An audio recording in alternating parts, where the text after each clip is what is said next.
ഭക്ഷണം കിട്ടാതെ വിശന്നിട്ട് കൊല്ലി കൂടെ ഓൾസാക്കിയിട്ട് ഭക്ഷണം കൊടുത്തിന് ഒരാൾക്ക്.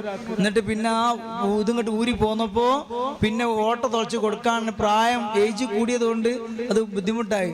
വിശക്കുണ്ട് എന്ന് പറഞ്ഞ രംഗം ഞാൻ ഇപ്പോഴും ഇങ്ങനെ കാണുകയാണ്.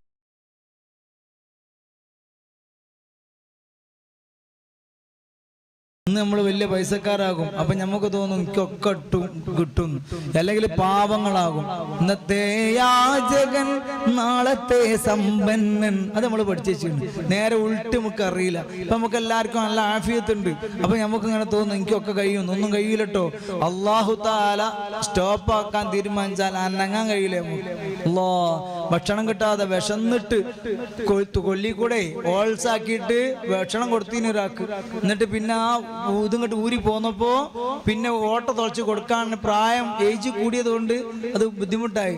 വിശക്കുണ്ട് എന്ന് പറഞ്ഞ രംഗം ഞാൻ ഇപ്പോഴും ഇങ്ങനെ കാണുകയാണ്. അല്ലാഹു തആല അദ്ദേഹത്തിനൊക്കെ പുറത്തു കൊടുക്കട്ടെ. ഓരോ വഫാത്തായി ഇത്ര ആൾക്കാരങ്ങനെ. നമുക്ക് എന്താന്ന് അറിയാം, നമുക്ക് നല്ല പൈസ ഉണ്ടാകും, നമുക്കൊരു വേജാറുണ്ടാവില്ല. നമ്മളൊരു സംഭവമായി ഇങ്ങനെ നടക്കും. അല്ലാഹു തആല നമ്മളെ നന്നാക്കി തരട്ടെ. എൻ്റെ പ്രിയപ്പെട്ട സഹോദരങ്ങളെ, നിങ്ങൾ അറിയോ, ഒരു മുലിയാർ നാൾ പറയാണ്, തിരുവനന്തപുരത്ത് അടുത്തൊരു പള്ളി, ആ പള്ളിക്ക് മുന്നിൽ ഒരു മുണ്ട് വിരിച്ചിട്ട് ഒരാളിങ്ങനെ ഇരിക്കുകയാണ്. ഇതെന്തിനാ പറഞ്ഞതെന്നറിയോ? നമുക്ക് ഇപ്പൊ ഉള്ള സുഖം ഇങ്ങനെ ആസ്വദിക്കുമ്പോഴേ മരണം എന്ന സംഭവം നമ്മൾ മറന്നുപോവാണ്. ആ മറതി വേണ്ടെന്ന് തന്നെ പറയാണ്.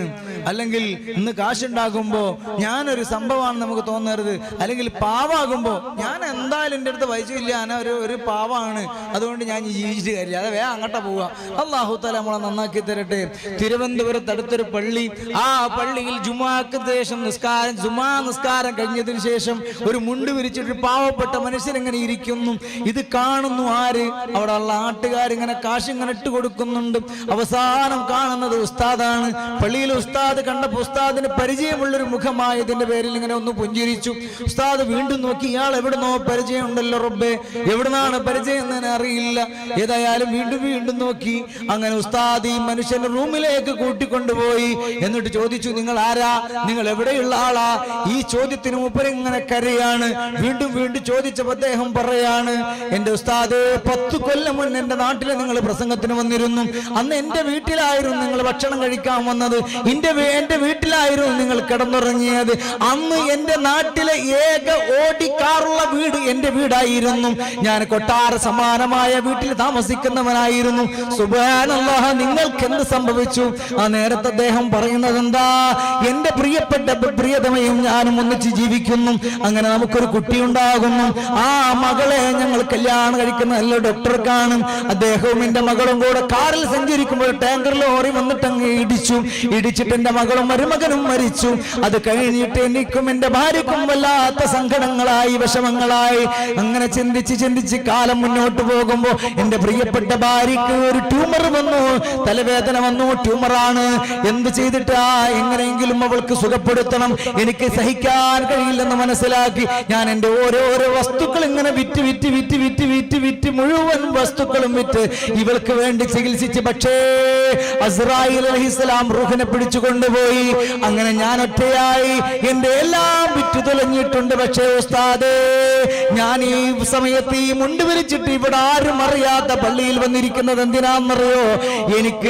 എനിക്ക് തീരെ വയ്യ, കിഡ്നിക്ക് പ്രശ്നമുണ്ട്, എനിക്ക് ഡയാലിസിസ് ചെയ്യാൻ എനിക്ക് കാശില്ല, അതിനു വേണ്ടി വന്നതല്ല. ഒരു നേരത്തെ ഭക്ഷണം കഴിക്കാൻ കാശില്ലാത്തത് കൊണ്ട് വന്നിരിക്കുകയാണ് ഉസ്താദ്. എന്റെ പ്രിയപ്പെട്ട ജനങ്ങളെ, നമ്മൾക്ക് നല്ല സുഖമാ, നമ്മൾക്ക് അപ്പുറത്ത് വിഷമം, ഇപ്പുറത്ത് വിഷമം, അപ്പുറത്ത് പ്രശ്നം, ഇപ്പുറത്ത് പ്രശ്നം. ഇതൊക്കെ കേൾക്കുമ്പോഴും നമുക്കൊരു പ്രശ്നമില്ല. നമുക്ക് വേറെ നിറക്കാൻ ഭക്ഷണം കിട്ടണം, നമുക്ക് സുഖമായി കിടക്കാൻ ഒരിടം കിട്ടണം. പക്ഷേ ഒരു കാര്യം അറിയണേ, അസ്രായീൽ അലൈഹിസ്സലാം റൂഹിനെ പിടിക്കുമ്പോ ഒരു ദിവസം, ഒരു മണിക്കൂർ ഞാനൊന്ന് തൗബ ചെയ്തോട്ടെ, ഞാൻ നന്നായിക്കോട്ടെ എന്ന് പറഞ്ഞിട്ട് ഒരു കാര്യം ഉണ്ടാകൂല.